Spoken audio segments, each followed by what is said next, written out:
আজকে আমাদের আলোচনার জন্য তিনটা বিষয় উত্থাপন করা হয়েছিল।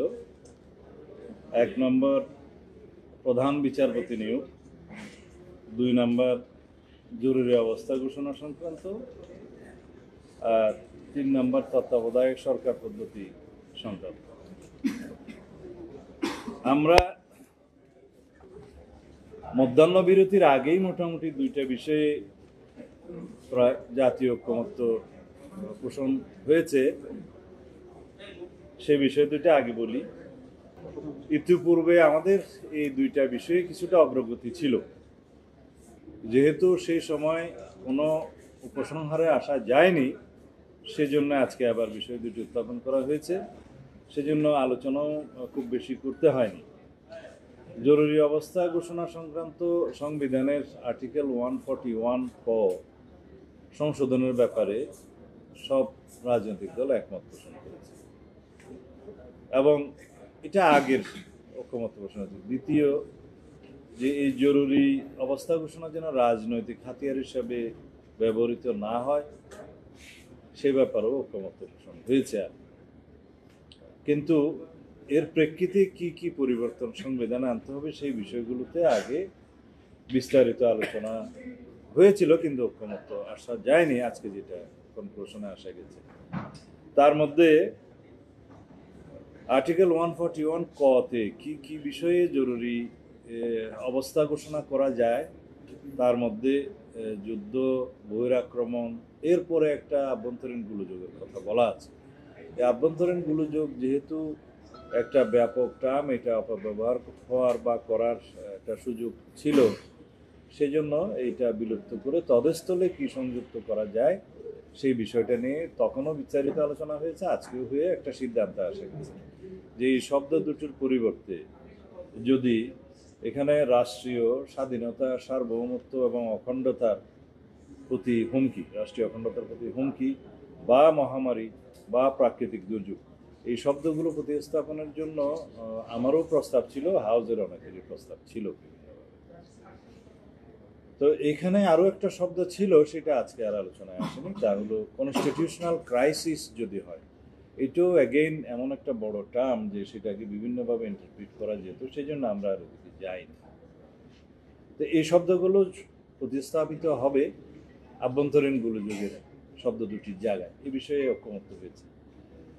দ্বিতীয় হলো যে জরুরি অবস্থা ঘোষণার সময় রাষ্ট্রপতির ক্ষমতা, তবে প্রধানমন্ত্রীর প্রতি স্বাক্ষরের বিধান আছে। এই ক্ষেত্রে শুধুমাত্র প্রধানমন্ত্রীর প্রতি স্বাক্ষরের বিধান না রেখে কমিশনের প্রস্তাব ছিল মন্ত্রিসভার অনুমোদন। তো সেই বিষয়ে আমরা ওই দিনেই একমত পোষণ করেছিলাম। আজকে এই বিষয়ে সর্বসম্মত ঐক্যমত হয়েছে। তবে এখানে একটু এডিশন এসছে অনেকের প্রস্তাবের মধ্যে দিয়ে, যাতে জরুরি অবস্থা ঘোষণা সংক্রান্ত মন্ত্রিসভা বৈঠকে বিরোধী দলীয় নেতা অথবা তার অনুপস্থিতিতে বিরোধী দলীয় উপনেতা যেন অংশগ্রহণ করেন, তাকে আহ্বান জানানো হয়। তো সেটা সংযুক্ত করা হয়েছে। আর জরুরি অবস্থার সময় কি কি বিষয় জরুরি মানে অবস্থার বা জরুরি আইনের বাইরে থাকবে, সেই বিষয়ে ওই দিনই সেটা একমতে আসা গেছিল যে জীবনের অধিকার, রাইট টু লাইফ, এটা যেন প্রোটেক্টেড থাকে জরুরি আইন ঘোষণা হলে। তখন আমার প্রস্তাব ছিল যে আর্টিকেল 47 ক যাদের বিরুদ্ধে অ্যাপ্লাই হয়, অনেকে বলেছে যে আমি যেভাবে মানে সাংবিধানিক কথাগুলো বলি, যে এটা নাকি মানে সাধারণ পর্যায়ে যে একটু ইন্টারপ্রিটেশনের অসুবিধা হয়, সেই জন্য আমি আজকে একটু খোলাসা করে বলি। আর্টিকেল 47 কটা হচ্ছে যুদ্ধ অপরাধ, মানবতা বিরোধী অপরাধ, গণহত্যা ইত্যাদির জন্য যাদের বিরুদ্ধে অভিযোগ গঠন করা হয়েছে, বিচার হয়, তারা মৌলিক মানবিক মানে ফান্ডামেন্টাল রাইটসের কিছু কিছু বিষয় তাদের জন্য অ্যাপ্লিকেবল হয় না। তার মধ্যে আর্টিকেল 31, 35-এ যা আছে সেটা অ্যাপ্লিকেবল হয় না। এখন সেই আর্টিকেল 31, 35 বলতে গেলে অনেক লম্বা হবে, সেটা অনেকটা আপনার দণ্ডের ক্ষেত্রে, আর অনেকটা হচ্ছে বিচার প্রাপ্তির ক্ষেত্রে কিছু বিধান আছে, এগুলো আপনারা দয়া করে দেখে নেন। তো সেগুলো যেহেতু অ্যাপ্লিকেবল হয় না, জরুরি আইন চলাকালীন সময়ে সেই সমস্ত অভিযুক্তরা যদি জরুরি আইনের সুযোগটা নিয়ে, রাইট টু লাইফের সুযোগটা নিয়ে যদি সুযোগটা নিতে না পারে, সেই জন্য আমি উপস্থাপন করেছিলাম যে এটা রেস্ট্রিক্ট করা দরকার, যাদের বিরুদ্ধে 47 ক অ্যাপ্লিকেবল হবে আর কি, মানে যুদ্ধ অপরাধ, মানবতা বিরোধী অপরাধ এবং গণহত্যার জন্য যারা অভিযুক্ত হবে তাদের ক্ষেত্রে। তো এখানে রাইট টু লাইফ এটা অবশ্যই প্রোটেক্টেড থাকতে হবে, সেটা আমরা সবাই ঐকমত্য পোষণ করেছি।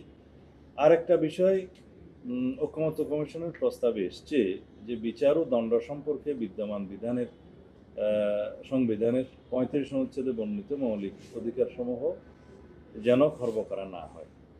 এখানে আমি ক্লিয়ারলি বলেছিলাম যে বর্তমান সংবিধানেও আর্টিকেল 36 টু 42 মানে অ্যাকসেপ্টিং 41 এগুলো ক্ষেত্রে জরুরি আইন প্রযোজ্য হয় না, জরুরি অবস্থা প্রযোজ্য হয় না।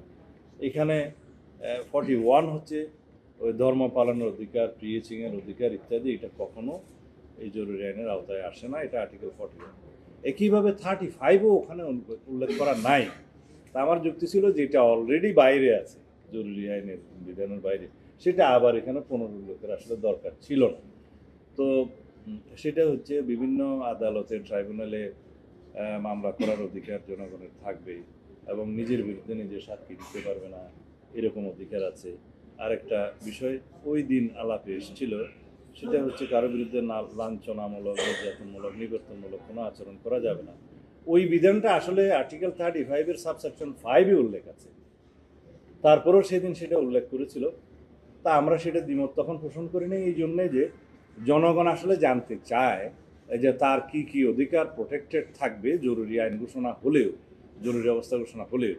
সেই জন্য সেই সময় আমি খুব একটা এটা নিয়ে আপত্তি তুলে নেই, বিকজ এটা অলরেডি প্রোটেক্টেড আছে, তারপরেও 18 করতে চাইলে কোনো অসুবিধা ছিল না। কিন্তু আজকে যখন পুরো 35 আর্টিকেলে উল্লেখ করলো, তখন বললাম যে এটা তো অলরেডি জরুরি অবস্থা ঘোষণা করলে আর্টিকেল 35 ওর ভিতরে পড়েই না। তারপরেও যেহেতু সবাই বিবেচনা করেন যে তারপরেও উল্লেখ থাকতে হবে, থাকুক, সেই হিসাবে রাখা। এই হচ্ছে জরুরি আইন সম্পর্কে আজকের ঐকমত্য। আর প্রধান বিচারপতি নিয়োগ সংক্রান্ত আপনারা জানেন এর আগেও 1-2 দিন আলোচনা হয়েছে। হাউজে সবাই একমত যে রাষ্ট্রপতির যে সীমাহীন ক্ষমতা প্রধান বিচারপতি নিয়োগের ক্ষেত্রে এখন আছে আর্টিকেল 95-এ, যে বাংলাদেশের যে কোনো নাগরিককে প্রধান বিচারপতি হিসেবে নিয়োগ দেওয়া যায় যদি তার প্রধান বিচারপতি হওয়ার জন্য যে অন্যান্য যোগ্যতা আছে সেগুলো থাকে। সেখানে হাইকোর্ট ডিভিশন বা আপিলেট ডিভিশন বা অন্য কোনো ক্রাইটেরিয়া ওখানে কোনো কিছু উল্লেখ করা নাই। তো সেই জন্য সেটা আমাদেরই প্রস্তাব ছিল যে রাষ্ট্রপতিকে এখানে চিফ জাস্টিস নিয়োগের ক্ষেত্রে, যেহেতু তিনি স্বাধীন সাংবিধানিকভাবে, সেই ক্ষেত্রে চিফ জাস্টিস নিয়োগের ক্ষেত্রে আপিল বিভাগের বিচারপতিদের মধ্য থেকে নিয়োগের জন্য আমরা বাধ্যবাধকতা রাখি। এবং আপিল বিভাগের আমাদের দলীয় অবস্থান ছিল জ্যেষ্ঠতম 3 জনের মধ্য থেকে যেন করা হয়। পরে হাউজে আলোচনার পরে আমরা একটা জায়গায় এসেছিলাম যে সিনিয়র মোস্ট 2 জনের মধ্য থেকে যেন রাষ্ট্রপতি চিফ জাস্টিস নিয়োগ করেন। তো সেই ক্ষেত্রে কোনো কোনো দল আপত্তি জানিয়ে বলেছে এবং কমিশনের প্রস্তাব ছিল যেন সিনিয়র মোস্ট, জ্যেষ্ঠতম যিনি হবেন একজন, তাকেই যেন করা হয়। তো এখানে আমাদের কিছু অবজারভেশন ছিল যে আমাদের অতীত অভিজ্ঞতা বলে যে সিনিয়র মোস্ট যিনি হলেন তিনি অত্যন্ত বিতর্কিত বা দুর্নীতিগ্রস্ত বা এরকম অনেক বিচারপতি আমরা দেখেছি যে দেশে থাকতে পারে না, বা অনেক এলিগেশন হয়েছে, কনভিক্টেড হয়েছে, বিভিন্ন আপত্তি আছে। তো সেই জন্য একটা বিধান ওখানে করা যে আর্টিকেল 96 অনুসারে যাদের বিরুদ্ধে সুপ্রিম জুডিশিয়াল কাউন্সিল বিভিন্ন রকমের অভিযোগ আছে এবং সেটা তদন্তাধীন, তারা বাদ যাবে। এবং সর্বজ্যেষ্ঠ 2 জনের মধ্যে থেকে হলে একটা অপশন থাকবে যে কোনো কারণে যদি 1 নম্বর ব্যক্তি বা সিনিয়র মোস্টের বিরুদ্ধে কোনো রকমের কোনো অবজারভেশন থাকে, এটা ইন প্র্যাকটিস দেখা যায়, তখন যাতে অ্যাটলিস্ট আরেকটা অপশন থাকে। তো এটা অনেকেই মনে করেছেন যে এটা হয়তো রাজনৈতিকভাবে প্রভাবিত হবে, কিন্তু এখানে যেহেতু রাষ্ট্রপতি নিয়োগের ক্ষেত্রে বা ইলেক্টেড হওয়ার ক্ষেত্রে আমাদের একটা প্রস্তাব আছে যে লোয়ার হাউসে বা আপার হাউস যদি গঠিত, আপার হাউস সহ রাষ্ট্রপতি গোপন ভোটের মাধ্যমে স্বাধীনভাবে এমপিরা ভোট দিয়ে রাষ্ট্রপতি নির্বাচন করবেন। তো সেই ক্ষেত্রে তো রাষ্ট্রপতি আগের রাষ্ট্রপতির মতো হবে না। সেই বিবেচনায় আমরা বলেছি যে এটা রাষ্ট্রপতির হাতে থাকা উচিত। তো যেহেতু দুইজনের মধ্য থেকে হবে না, একজনের মধ্য থেকে হবে, এই বিতর্কটা শেষ করা যায় না, সেজন্য ঐকমত্য কমিশন একটা প্রস্তাব এভাবে দিয়েছেন যে সিনিয়র মোস্টকে বিচারপতি, সব প্রধান বিচারপতি হিসাবে রাষ্ট্রপতি নিয়োগ দিবেন। তবে কোনো দল তার নির্বাচনী ইশতেহারে উল্লেখ করে যদি ম্যান্ডেট প্রাপ্ত হন, তখন সেই দল যদি ম্যান্ডেট প্রাপ্ত হয় তখন তারা দুইজনের প্রভিশনটা সংবিধানে রাখতে পারবেন। তো সেখানে ওই 70 অনুচ্ছেদে যেমন নোট অফ ডিসেন্ট দিয়ে আমরা একমত হয়েছিলাম, এইটাও অনেকটা তার কাছাকাছি। তো এই বিধানে যেহেতু সবাই একমত হয়েছে, আমরা যেহেতু জাতীয় ঐকমত্য সৃষ্টি করতে চাই, এখানে আমরা একমত হয়েছি। এই ছিল দুইটা বিষয়। আর তত্ত্বাবধায়ক সরকার ব্যবস্থার যে জুডিশিয়ারিকে বাদ রেখে তার আগে কয়েকটি বিকল্প প্রস্তাব রাখা যায় কিনা এই ব্যাপারে সবাই একমত। এবং তত্ত্বাবধায়ক সরকার ব্যবস্থা পুনর্বহালের ক্ষেত্রে তো দ্বিমত সারা জাতির মধ্যেই নাই, সবাই একমত। কিন্তু সেই তত্ত্বাবধায়ক সরকার ব্যবস্থা আগের মতো আর্টিকেল 58 ক এবং ক 2 পরিচ্ছেদে যেভাবে আছে আর কি, 58 ক খ গ যেভাবে দেয়া আছে, সেই 58 গতে যেভাবে গঠন প্রণালী হিসেবে বলা আছে, তার মধ্যে পুরোটাই হচ্ছে জুডিশিয়ারি নির্ভর। তো সেই জন্য সেই জুডিশিয়ারি নির্ভর প্রস্তাবগুলোর বাইরে যদি কয়েকটি প্রস্তাবে আমরা আগে একমত হতে পারি সবাই মিলে, তাহলে জুডিশিয়ারিকে বিতর্কের বাইরে রাখা যায়। এবং শেষ অপশন হিসেবে জুডিশিয়ারিকে যদি রাখতে হয়, সেই বিকল্পগুলোর বাইরে থেকে যেমন সিরিয়াল 4, 5, 6 এইভাবে রাখা যায়। এবং সর্বশেষ অপশন হিসেবে সবাই একটা জায়গায় এসেছে যে রাষ্ট্রপতিকে রাখা ঠিক হবে না, সর্বশেষ অপশন। তা আমরাও মনে করি যে রাষ্ট্রপতিকে না রাখতে পারলেই ভালো। তারপরে যদি ঐকমত্যে আসা না যায়, সেই ক্ষেত্রে একদম লাস্ট অপশন হিসেবে রাখা যায় একটা ইনস্টিটিউশনকে, যদি কোনো কিছু নির্ধারিত না হতে পারে। তা আশা করি সেই বিষয়েও সবাই বিবেচনা করবেন, যেটা নির্ধারিত হয় আমরা সেটা মেনে নেব। এখন বিষয় হচ্ছে অনেক আলাপ আলোচনা হয়েছে, আমরা আমাদের পক্ষ থেকে যেটা বলেছি যে রাষ্ট্রপতি সংসদ বিলুপ্ত হওয়ার, যদি সাধারণ নিয়মে বিলুপ্ত হয় মেয়াদ শেষান্তে, তার 30 দিনের আগে এই উদ্যোগ নেবেন যে সংসদে প্রতিনিধিত্বশীল প্রধান রাজনৈতিক দলসমূহের সাথে আলোচনা করে যদি সেই আলোচনার ভিত্তিতে কোনো প্রধান উপদেষ্টা, বাংলাদেশের নাগরিক যিনি এই অনুচ্ছেদ অনুসারে উপযুক্ত উপদেষ্টা হওয়ার, প্রধান উপদেষ্টা হওয়ার, তাদের মধ্য থেকে একজনকে প্রধান উপদেষ্টা করবেন। যদি সেই অপশন না পাওয়া যায়, তাহলে প্রধানমন্ত্রী, বিরোধী দলীয় নেতা, নিম্নকক্ষের স্পিকার এবং ডেপুটি স্পিকার, সেই ক্ষেত্রে ডেপুটি স্পিকার বিরোধী দলের হবে, যেহেতু ওই অপশনটা আমরা অন্য একটা প্রস্তাবের মধ্যে আছে। সেই 4 জনের সমন্বয়ে গঠিত হবে এবং এটা সভাপতিত্ব রাষ্ট্রপতিও করতে পারে, স্পিকারও করতে পারে। রাষ্ট্রপতি সভাপতিত্ব করলে সেখানে রাষ্ট্রপতির ভোটিং পাওয়ার থাকবে, আর স্পিকার করলে স্পিকারের ভোটিং পাওয়ার থাকবে 4 জন। কিন্তু রাষ্ট্রপতি সভাপতিত্ব করলে শুধু শুনানি করবে, রাষ্ট্রপতির কোনো ভোট প্রয়োগ করতে পারবে। এই 4 জন মিলে যদি তত্ত্বাবধায়ক সরকারের প্রধান উপদেষ্টা ঠিক করতে পারেন, তাহলে সে এখানেই এটা সমাপ্ত হবে। আর যদি সেটা না হয়, তাহলে 3 নম্বর প্রস্তাব হিসেবে প্রধানমন্ত্রী, বিরোধী দলীয় নেতা, নিম্নকক্ষের স্পিকার এবং ডেপুটি স্পিকার, অবশ্যই অপোজিশন থেকে যিনি হবেন, এই 4 জন, তার সাথে সংসদে প্রতিনিধিত্বকারী তৃতীয় সর্বোচ্চ দল, মানে প্রথম দল তো সরকারি দল, দ্বিতীয় সর্বোচ্চ তো বিরোধী দল অথবা জোট, তৃতীয় যদি কোনো বৃহৎ দল থাকে, সেই তৃতীয় বৃহৎ দলের পক্ষ থেকে একজন প্রতিনিধি। এই ক্ষেত্রে রাষ্ট্রপতি প্রিজাইড করবেন এবং রাষ্ট্রপতির ভোটিং ক্ষমতা থাকবে। এদের মধ্যে যদি ওনাদের মধ্যে আলাপ আলোচনার মধ্যে যদি ঠিক হয়, বেটার।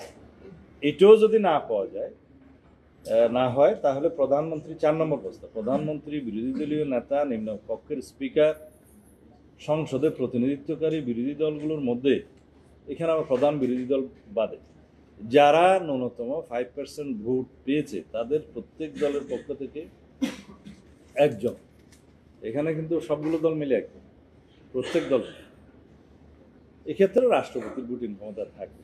এগুলোও যদি না হয়, তাহলে ত্রয়োদশ সংশোধনী অনুযায়ী তত্ত্বাবধায়ক সরকার পদ্ধতিতে যা আসে সেখানে আমরা ফিরে আসতে পারি এবং এই ক্ষেত্রে একটা প্রস্তাব দিয়েছি যে অবসরপ্রাপ্ত প্রধান বিচারপতিদের মধ্যে যাদের বয়স 75-এর অনধিক, বেশি হবে না, তাদের মধ্য থেকে যারাই আছেন, যাদেরকে পাওয়া যায়, এটা 2, 3, 4, 5 যে যতজনই হোক, তাদের মধ্য থেকে সিলেকশন হবে। এবং সেই ক্ষেত্রে ওই 2 নম্বরে যে কমিটি কথা বলেছিলাম, প্রধানমন্ত্রী, বিরোধী দলীয় নেতা, লোয়ার হাউসের স্পিকার এবং ডেপুটি স্পিকার, এই কমিটি তাদের মধ্য থেকে যাচাই বাছাই করে একজনে যদি মনোনীত সিলেকশন করতে পারেন একজনকে, তাহলে বেটার। এর পরেও যদি না হয়, তাহলে রাষ্ট্রপতিকে রাখার বা না রাখার বিষয়ে সিদ্ধান্ত যেটা হয় সেটা নিতে পারে, অথবা রাষ্ট্রপতি না হয়ে কোনো একটা ইনস্টিটিউশনাল প্রধানকে করা যায় কিনা, সেই ক্ষেত্রে এটাও সিদ্ধান্তের বিষয়ে আসবে।